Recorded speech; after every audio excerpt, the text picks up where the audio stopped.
The air in the funeral home smelled like furniture polish and lilies.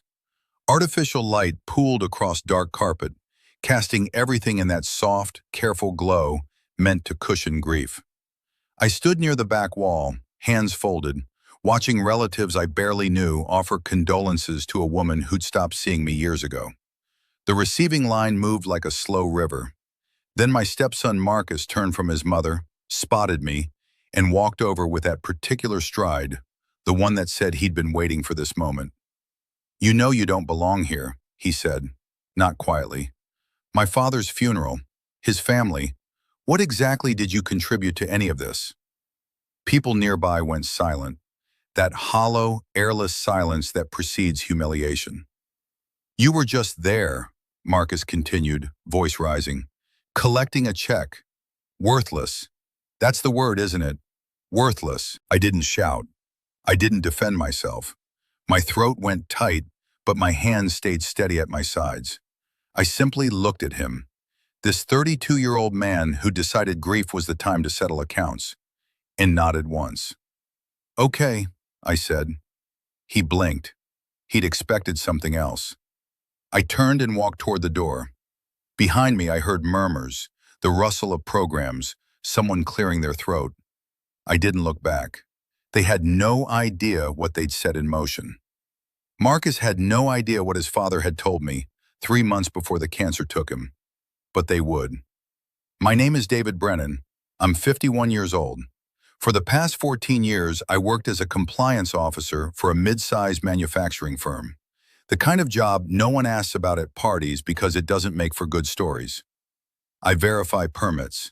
I review safety protocols. I ensure things stay in order. It's quiet work, stable work, work that doesn't demand much beyond attention and patience." I met Catherine when I was 37. She was 41, recently divorced, with 2 adult sons from her first marriage. Marcus was 18 then. His brother Eric was 21. They lived separately, but they orbited their mother like satellites. Constant contact, constant need. We married within a year. Catherine said she appreciated my calm. She said she'd had enough chaos for one lifetime. For a while, the surface held. We had dinners. We traveled twice a year. Modest trips, nothing extravagant. She managed the household budget.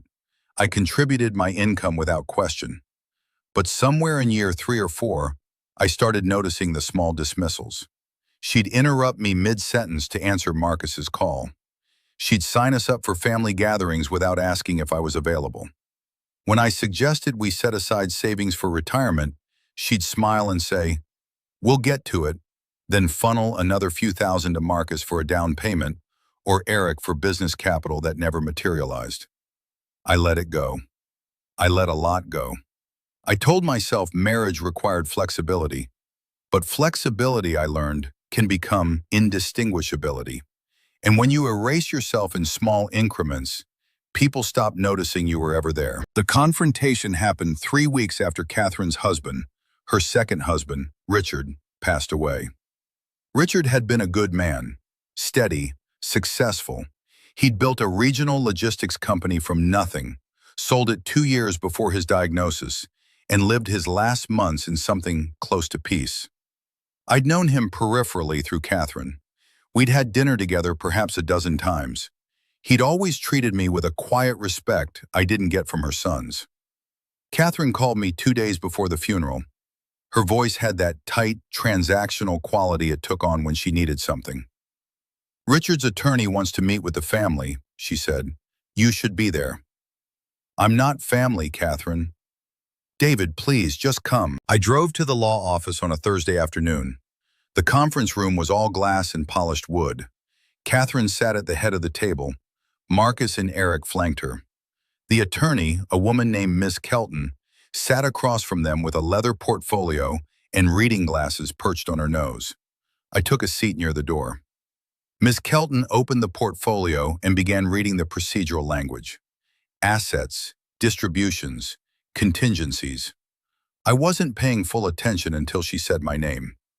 "To David Brennan, for his years of quiet support and steadfast presence in Catherine's life, I leave the sum of $200,000 to be distributed without condition or oversight.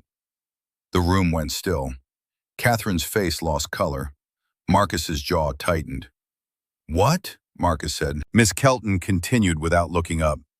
"Additionally, I leave David the contents of my personal workshop, including tools, equipment, and the 1972 Chevrolet C10 currently stored on the property, which he once mentioned admiring." Eric leaned forward. "There's been a mistake." "There's no mistake," Miss Kelton said. Her tone was flat, professional. "Mr. Harding was explicit." Marcus stood. "He barely knew him. David's been leeching off my mother for a decade and now—" "Sit down, Marcus." Miss Kelton didn't raise her voice. She didn't need to. "The will has been validated. It's final." Catherine looked at me for the first time since I'd entered. Her expression wasn't grief. It was something sharper. Resentment, maybe. Or shock that Richard had seen something she'd chosen to ignore. "David," she said softly, "did you know about this?" No. That was the truth. Richard and I had spoken maybe 3 times privately.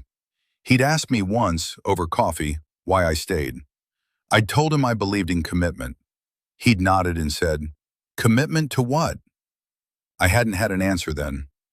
Marcus was still standing. "This is garbage. You don't deserve a dime." I stood. I picked up my coat from the back of the chair. I looked at Catherine. "I'll have my things out of the house by the weekend," I said. Her eyes widened. "David, wait!" I walked out. The elevator doors closed on her calling my name. That was the moment something inside me went quiet. I checked into a hotel that night.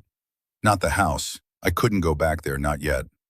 I sat on the edge of a bed that smelled faintly of bleach and stared at the parking lot lights through half-open blinds. My phone buzzed 3 times. Catherine. I didn't answer. I opened my laptop instead. I pulled up bank statements, joint accounts, credit cards. The mortgage on the house I'd been paying half of for 9 years, despite my name never appearing on the deed. I opened a folder on my desktop I'd titled Household and started taking screenshots. Transfers to Marcus. Transfers to Eric. A $40,000 loan to Catherine's sister that was never repaid. I didn't feel angry. I felt focused. At 9:47 p.m., I called an attorney I'd worked with years ago on a contract dispute. His name was Paul Hendricks. He answered on the second ring. "David, it's been a while." "I need a consult," I said. "Tomorrow, if possible." "What's the issue?" "Divorce, and I need to understand what I'm entitled to." There was a pause, then, "I'll clear my calendar, 10 a.m. I hung up. I set the phone on the nightstand. Silence wasn't surrender. It was strategy. Paul's office smelled like coffee and old paper. He listened while I walked him through the marriage, the financial entanglements, Richard's will, the confrontation. He took notes on a yellow pad, occasionally stopping me to clarify a date or amount. "Okay," he said finally. "First, the inheritance is yours. Completely separate property. Catherine has no claim." I assumed. "Second, you've been subsidizing her household for years without building equity. That complicates things, but we can argue for reimbursement on the mortgage contributions." "I'm not interested in fighting." Paul looked up. "Then what are you interested in?" "Clarity. I want out. I want it clean." He tapped his pen against the pad. "Clean costs something, David. You sure you're willing to pay it?" "I've been paying for years," I said. "This time I get to choose what it buys." Catherine called that afternoon. I let it ring. She called again an hour later. Then Marcus texted, "You need to talk to her. This is ridiculous." I screenshotted it, saved it to a folder labeled Correspondence. I didn't reply. At 6:13 p.m. my phone rang again. Unknown number. I answered. "David Brennan?" "Yes." "This is Monica calling from First Union Bank. We're showing an attempted transfer from your joint account ending in 4738. The amount exceeds your daily limit. We wanted to verify." "How much?" $18,000. I closed my eyes. "Block it." "Are you sure?" "The account holder." "Block it. and I want that account frozen pending legal review. I'll submit the request. You should receive confirmation within 24 hours. I thanked her and hung up. I checked the time. 6:17 p.m. Catherine had tried to move money the same day I'd left. Not out of malice, maybe, out of reflex. But it told me everything. Paul filed the paperwork 3 days later. Petition for dissolution. Request for asset division review. Temporary restraining order on joint accounts. Catherine received the documents on a Tuesday morning. She called me 14 times that day. I didn't answer. On Wednesday, Marcus showed up at my hotel. The front desk called my room. "Sir, there's a Marcus Brennan here asking for you. Tell him I'm not available. He's insisting. Tell him if he doesn't leave, you'll call the police." There was a muffled exchange, then, "He's leaving." I sat by the window and watched him cross the parking lot to his car. He looked back once at the building, jaw set, hands clenched. Then he drove away. That weekend I went to the house. Catherine had texted that she'd be out. I used my key one last time. The living room looked the same. Same couch, same photos on the mantle. Her sons, her late husband Richard, her parents. Not one of me. I packed my clothes, my books, the few tools I'd kept in the garage. I left my key on the kitchen counter, next to a note I'd written the night before. "Catherine, I hope you find what you're looking for. I finally have. I didn't take anything that wasn't mine. I didn't damage anything. I simply stopped pretending I lived there." The mediation happened 5 weeks later. Catherine's attorney was a man named Fisk, who wore expensive suits and spoke in the language of leverage. Paul sat beside me, calm and unhurried. Catherine sat across the table, thinner than I remembered, eyes shadowed. Fisk opened with an offer. I'd waive any claim to mortgage reimbursement in exchange for Catherine waiving any claim to Richard's inheritance. "No," Paul said. Fisk blinked. "I'm sorry?" "The inheritance is separate property. Ms. Brennan has no claim regardless. So you're offering my client nothing in exchange for $50,000 in mortgage equity he built over 9 years. Catherine leaned forward. "David, please, be reasonable." "I am being reasonable," I said. "That's why we're here." Fisk tried again. "We can discuss a reduced reimbursement." Paul slid a folder across the table. "Before we discuss reductions, let's discuss this." Fisk opened it. Inside were printouts, bank transfers, text messages, emails between Catherine and her sons discussing my income as though it were a shared resource. Catherine's face drained. "Your client," Paul said, "treated my client like an ATM for nearly a decade. We're prepared to argue financial elder abuse if this goes to court." "He's 51, Fisk said. "That's not exploitation," Paul corrected. "We'll let a judge decide." The room went quiet. Catherine was staring at the documents, lips pressed thin. "I never meant," she started. "Intent doesn't matter," I said. My voice was calm, measured. "You chose who mattered every time you sent money to Marcus without asking me. Every time you prioritized your sons over our partnership. I'm not angry, Catherine, but I'm done pretending that's what a marriage looks like." She looked up. For the first time, I saw something genuine in her face.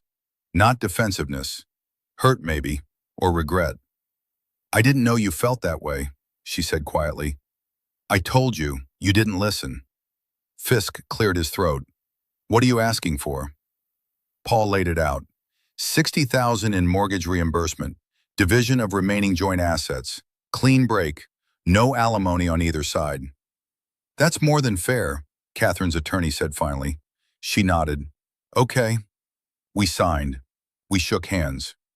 I walked out of that office and into cool October air that smelled like rain and distant wood smoke. I changed the locks on the apartment I'd rented.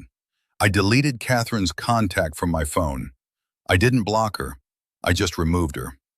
One morning I sat at a small table by the window with the first cup of coffee I'd made in a space that was entirely mine, and I felt something I hadn't felt in years.